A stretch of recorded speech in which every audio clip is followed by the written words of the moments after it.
ben salut les runners, c'est Nico Running Club, bienvenue sur ma chaîne. Voilà, aujourd'hui on est plus de 1300 abonnés, donc gros merci à tout le monde voilà, de me suivre dans cette formidable aventure. Fait un petit break là depuis, j'avais pas publié depuis un moment, donc là c'est une petite vidéo sur le bilan 2023, voilà. On va revenir un peu sur toutes les courses, ce que j'en ai pensé, voilà un petit peu mon feedback de l'année 2023. Et puis dans une autre vidéo que je publierai dans pas très longtemps, vous aurez la prochaine saison de 2024 qui s'annonce très très hard. Voilà, donc sur ce Rétro Cycling 2023, on a eu à peu près quasiment une course par mois. Donc ça c'est, je me suis bien amusé quand même hein, en 2023. Même s'il y a eu une ou deux déceptions, globalement c'était une très très grosse année. Donc la première course c'était en janvier, je sais pas si vous vous souvenez, mais il y avait c'était le Trail des Zèbres. Le dossard doit être quelque part par là. Il doit être derrière, d'ailleurs tous les dossards ils y sont. Hein. Donc là c'était un petit 21 km de mémoire. C'était vraiment sympa, une organisation ouais, familiale, il n'y a pas beaucoup de coureurs, hein, on est à peu près 400. Et puis pour le coup c'est pas très loin de la maison. Donc ça je vous invite à revoir la vidéo, elle est vraiment cool. Après il y a quelque chose qui est arrivé, qui ne devait pas arriver, puisque depuis 2 ans je faisais plus de route. Et voilà, j'ai eu la chance de pouvoir rejoindre la team Orange ça m'a permis d'aller faire un semi-marathon à Paris. Donc j'ai fait le semi de Paris, voilà, avec la petite vidéo qui va bien. L'avantage c'est que j'ai fait un record personnel, voilà, tout en filmant avec ma GoPro, donc super content. 1h25, et je pense que du coup on en reparlera dans la prochaine vidéo de 2024, mais je pense que cette course-là, c'était pas la course à faire. À cause de ça, je vais changer pas mal de choses en 2024. Je vous en dis pas plus, mais on en reparlera. Donc ça, c'était pas l'objectif, hein, le semi-marathon, puisque le gros objectif de 2023, c'était vraiment la Mute. C'était la plus grosse course avec le plus gros dénivelé que j'avais à faire, hein, plus de 85 et 5000 de D+. Juste avant le Mute, on a quand même été faire les 10 km du Faumont. Voilà, c'est une course qui est organisée par le club on peut ne pas y aller, hein, on est obligé d'y aller même si voilà, il y a toujours des délais pour récupérer. Malheureusement j'ai fait la course et du coup pour pas me flinguer j'avais été porte Drossard, voilà, j'ai emmené tout le monde avec moi pour le 45 minutes, pour faire 45 minutes au 10 et alors je crois que de mémoire j'ai dû faire 44 minutes 30 ou 44 minutes 20, donc ouais, c'est bon, voilà, c'est dur de contenir les watts, c'est pas évident. En tout cas, c'était vraiment une belle expérience, j'ai vraiment apprécié cette porte Dossard, porte-flamme, enfin je sais pas comment on l'appelle, mais c'était vraiment vraiment chouette.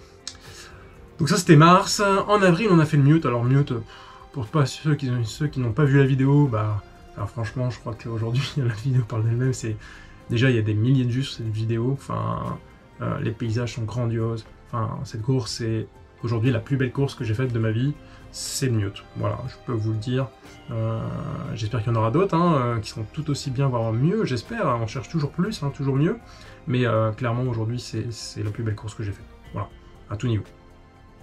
Même si voilà, il y a des vidéos de débriefing, etc., vous irez voir si ça vous intéresse, même si j'ai fini pas dans le chrono que je voulais, et pas dans l'état de fraîcheur que je voulais, quand même, enfin, on en prend plein la vue. Donc l'objectif de l'année c'était avril 2023. Ensuite, toujours le club nous a inscrit à une équipe, un truc qui était sympa, c'était un 10 km, la Flynn équipe, c'est du côté de Douai, et là du coup c'est des 10 km qui est organisé, en fait vous le courez en équipe, voilà, on additionne les deux temps des deux coureurs, et puis ça vous fait votre classement, et ouais, je crois qu'on est arrivé 4e ou 5e avec Adrien, donc c'était vraiment chouette.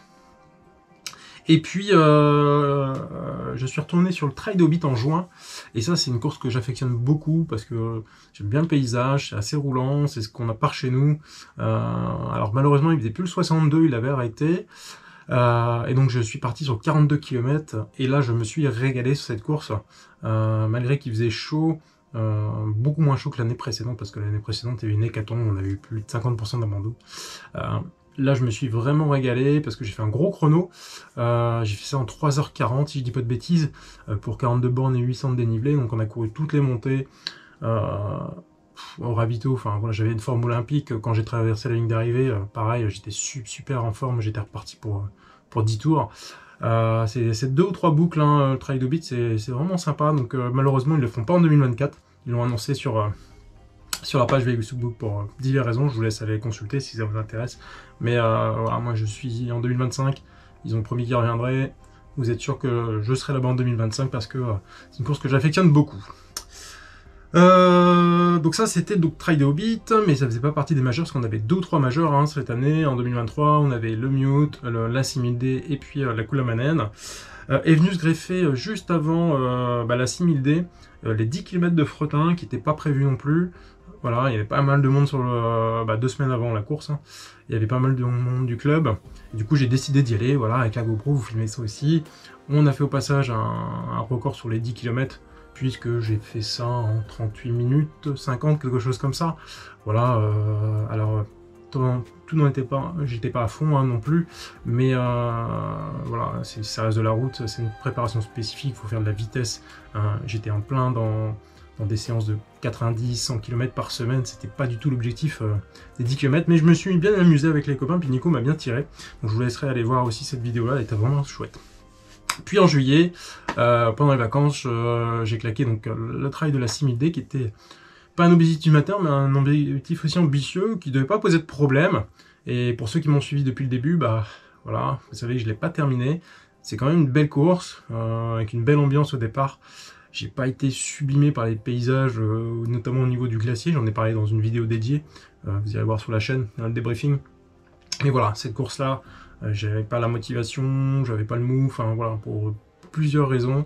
Et pour la première fois de ma vie, j'ai fait DNF. Sur cette course, j'ai décidé de stopper, je prenais plus de plaisir. Et j'ai pas envie de me mettre en état mal pendant les vacances. Voilà, ce qui m'a permis derrière, de fait d'avoir stoppé en avance, de me faire une belle petite arrière-saison de juste derrière pendant 2 semaines pour les vacances. C'est-à-dire qu'on s'est retrouvé dans les Cévennes du côté de Balrog. Vous avez plein de trails que je filme là-bas, où je me suis régalé. Hein. On a fait des gros trails, puis mon beau-frère m'accompagnait aussi. On a fait des 20, des 30 km avec 1500 D+, enfin, on s'est vraiment régalé. Puis c'est technique là-bas, ça n'a rien à voir avec les Alpes. Beaucoup de caillasses, beaucoup de cailloux. Donc, DNF sur la 6000D, mais voilà, je suis pas hyper, comment dirais-je, déçu de cette course, parce que les facteurs étaient tous au rouge avant d'arriver, donc c'est normal que j'ai pas réussi à terminer.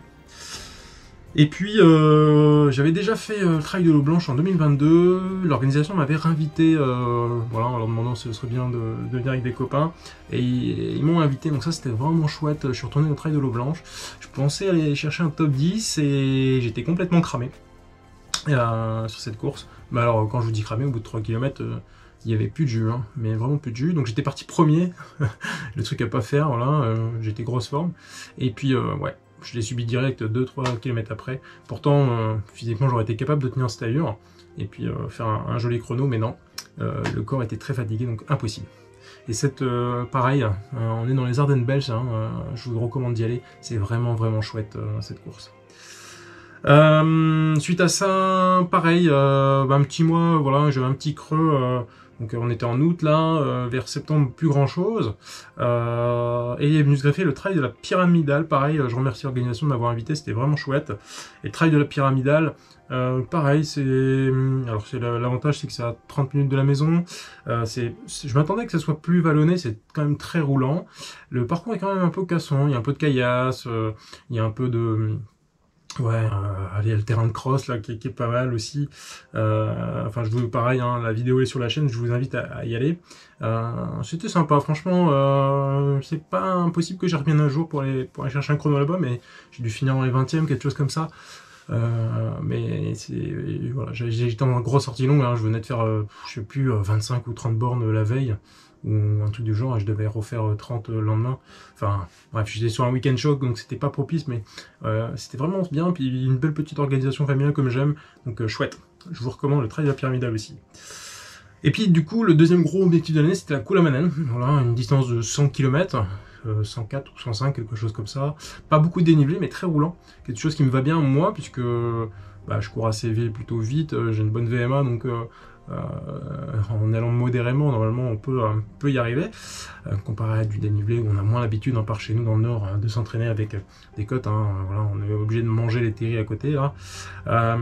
Et du coup, voilà, si vous avez vu aussi cette course, DNF aussi, pour des problèmes toujours d'alimentation, qui aujourd'hui, voilà, je peux vous spoiler un peu, mais ça fait 2 mois, là je suis dessus, je suis suivi par un nutritionniste professionnel, j'ai fait des examens, etc. Donc aujourd'hui j'ai bien avancé sur le sujet, voilà, j'ai détecté des intolérances que je ne soupçonnais pas, donc on est en train de bosser dessus, et je peux pas encore vous en parler parce que du coup j'ai pas envie de vous induire en erreur. Je ferai une vidéo vraiment très complète et dédiée sur la nutrition en trail, en ultra trail et aussi en marathon, pour vous donner beaucoup d'idées, beaucoup de bases. Et puis si vous avez des petits problèmes comme moi, comme ça permettra d'anticiper et de faire des réglages.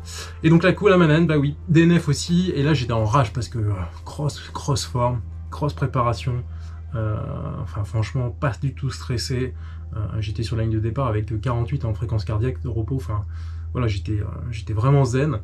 L'impression d'être pas vraiment présent tellement que je survolais ma course, et puis c'est passé les problèmes de nutrition dessus. Suite à ça, j'ai jamais aussi me réhydrater et m'alimenter, donc du coup j'ai préféré stopper pour ma santé encore une fois, mais c'était sympa, surtout que j'ai pas pu voir la partie jour. Du coup je me suis arrêté vers 7 h du matin, quelque chose comme ça, donc un peu déçu de cette course. J'aimerais bien aimer aller jusqu'au bout. Voilà, c'est le game, hein, j'ai joué, j'ai perdu, pourtant je pensais avoir réglé le souci, mais voilà, je reste un petit peu inachevé. Et comme je suis resté du coup sur une note négative, je me suis inscrit, du coup cette vidéo vous l'avez pas puisque j'ai été faire la Sainte Express, les 45 km là, de la Sainte-Élion.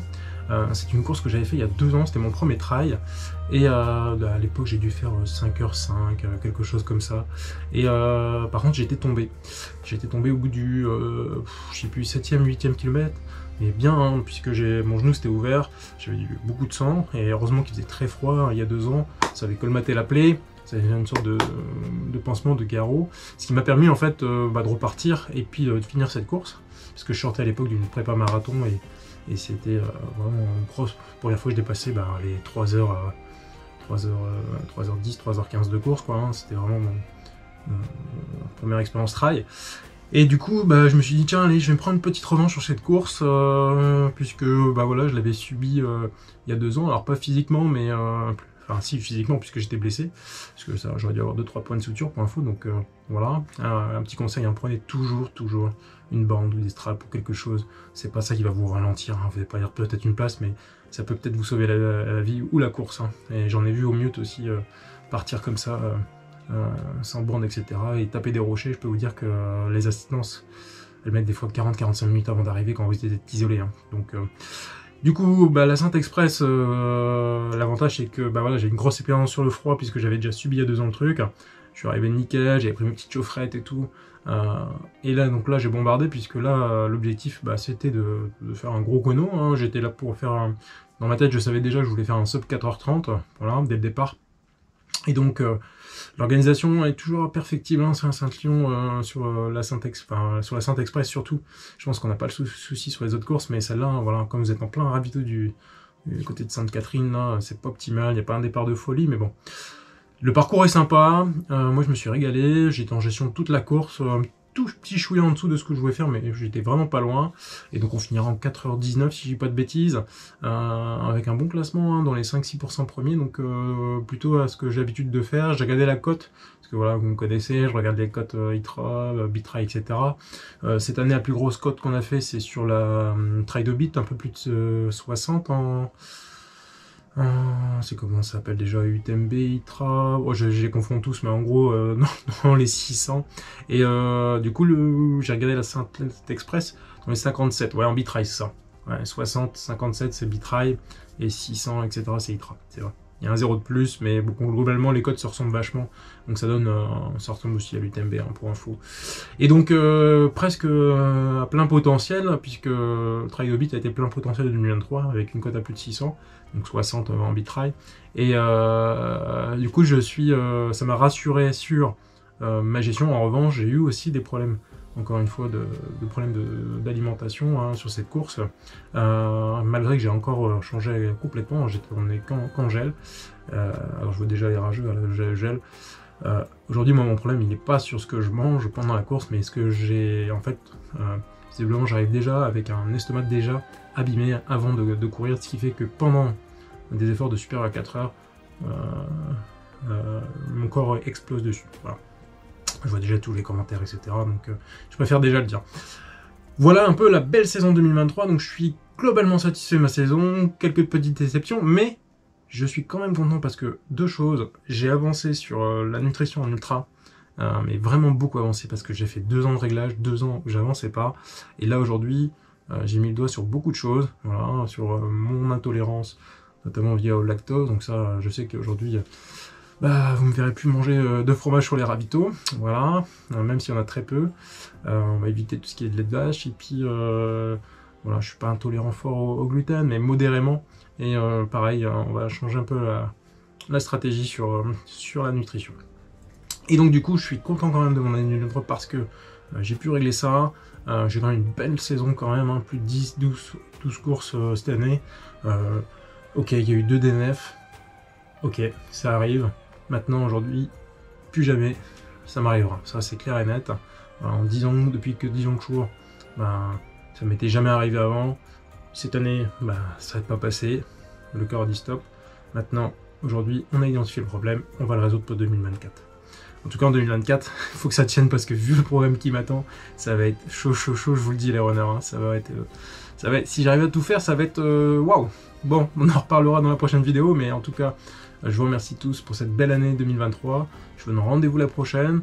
Voilà, mettez la petite cloche qui va bien, le petit pouce, le petit commentaire. Si vous étiez avec moi, vous m'avez bien suivi, n'hésitez pas à commenter, à vous abonner. Vous savez comment je marche avec Voyage-Menu. Aujourd'hui, c'est le seul moyen que YouTube me permet de nous récompenser. Et puis nous rémunérer aussi, parce que voilà, on s'équipe et ça coûte un petit peu cher tout ça. Et bien écoutez, je vous souhaite à tous de bonnes fêtes. Je vous donne rendez-vous pour la prochaine. Ciao, ciao. Salut les runners.